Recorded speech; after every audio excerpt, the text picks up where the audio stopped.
স্বামীর ভালোবাসা কোন আমলে বাড়তে পারে? That's a very important question. অনেক নারীরা আমাদেরকে সেম প্রশ্ন এগেন অ্যান্ড এগেন করে যে স্বামীর ভালোবাসা বাড়ানোর জন্য কোনো উপায় ইসলামে আছে কিনা।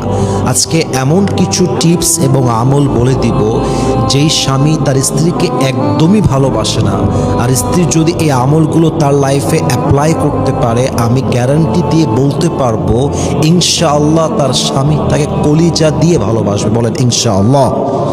আপনি চান আপনার স্বামী আপনাকে মন থেকে ভালোবাসবে এবং খুব বেশি ভালোবাসবে, মাথায় রাখবেন স্বামীর আনুগত্যশীল হওয়া হচ্ছে আপনার জীবনে সবচেয়ে বড় আমল। এর চাইতে বড় আমল সেকেন্ড আর কিছু হতে পারে বলে আমি মনে করি না। স্বামীর আনুগত্যশীল হওয়া মানে হচ্ছে স্বামী যখন বলবে এইটা আমার চাই, আপনি স্ত্রী সে বলবেন আমার দিতে কোনো সমস্যা নাই। স্বামী বলেছে চাই মানে আমাকে দিতেই হবে।